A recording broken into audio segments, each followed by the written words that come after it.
Perkenalkan, nama saya Jerry Mauntu dari kelas 5 TI 1 dengan NIM 2302409. Jadi, kali ini saya akan menjelaskan mengenai double exponential smoothing atau disingkat dengan DES, metode Hall untuk data Bertrand.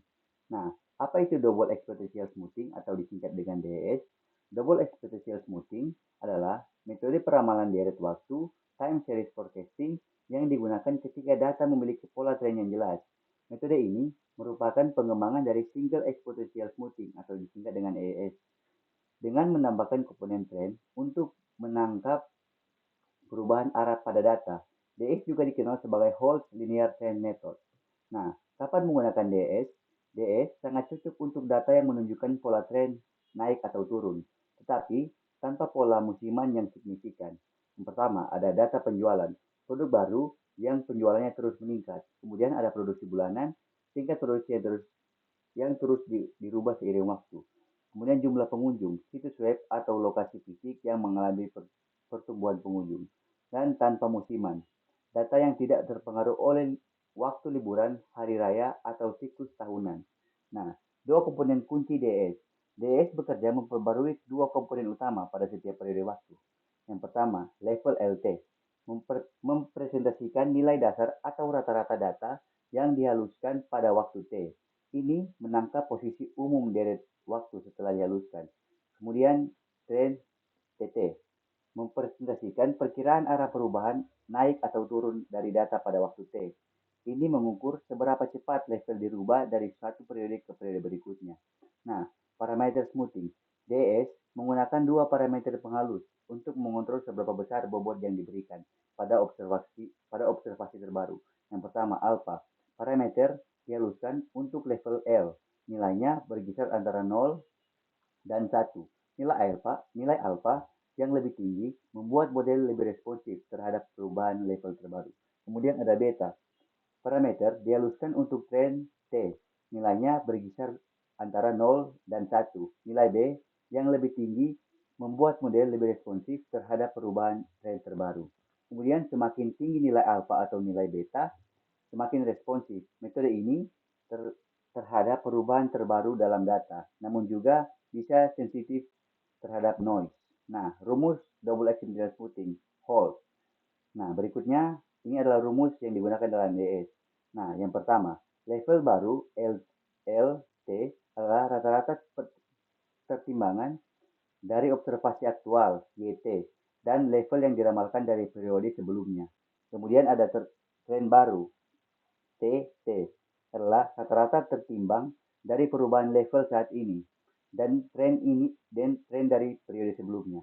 Kemudian yang ketiga ada ramalan untuk M periode ke depan. F T ditambah M adalah level terakhir ditambah M dikalikan dengan tren terakhir. Kemudian penjelasan rumus secara intuitif. Nah, level L menghaluskan data dan memperbaiki nilai dasar sesuai tren terbaru yang diamati. Proses adalah posisi deret waktu setelah memperhitungkan pergerakan terkini. Kemudian ada tren T, mengukur seberapa besar perubahan dari waktu sebelumnya. Ini adalah kecepatan atau arah deret waktu. Kemudian ada forecast, ramalan dihitung dengan mengambil level terakhir ditambah jumlah periode ke depan dikalikan tren akhir. Nah, ini memproyeksikan pergerakan masa depan berdasarkan pola level dan tren terkini. Nah, kelebihan dari double exponential smoothing. DS menawarkan beberapa keuntungan yang menjadikan pilihan populer untuk peramalan data Bertrand. Nah, yang pertama cocok untuk data dengan tren. Dirancang khusus untuk menangani deret waktu yang menunjukkan peningkatan atau penurunan yang konsisten. Kemudian lebih sederhana dari ARIMA. Nah, secara konseptual dan komputasi lebih mudah dibandingkan model yang lebih kompleks dari seperti ARIMA. Kemudian ada perhitungan ringan dan cepat, membutuhkan daya komputasi yang minimal sehingga cepat untuk dieksekusi dan kemudian ada mudah diimplementasikan, dapat dengan mudah diterapkan di berbagai tools seperti Excel atau Python. Nah, kekurangan dari double exponential smoothing. Meskipun memiliki banyak kelebihan, penting untuk menyadari batasan dari DS. Nah, yang pertama ada tidak cocok untuk musiman.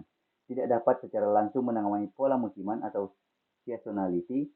Untuk ini digunakan triple exponential smoothing atau whole winters method. Kemudian tersensitif terhadap parameter. Kualitas Ramanov sangat bergantung pada pemilihan nilai alfa dan D yang tepat. Optimasi parameter seringkali diperlukan. Kemudian contoh kasus nyata dan output yang dicari. Yang pertama ada skenario nyata. Bayangkan, data penjualan bulanan, satu produk yang harus menunjukkan peningkatan selama beberapa tahun terakhir DS, dapat digunakan untuk menentukan level rata-rata penjualan terbaru dan mengukur arah dan besar kenaikan tren penjualan. Dan tren terakhir memprediksi penjualan untuk bulan-bulan berikutnya atau beberapa kuartal ke depan. Dan output umum dari DS. Dalam praktik, implementasi DS biasanya menghasilkan tabel atau visualisasi yang mencakup nilai LT, nilai level yang dihaluskan pada setiap periode. Kemudian ada nilai TT, nilai tren yang dihaluskan pada setiap periode.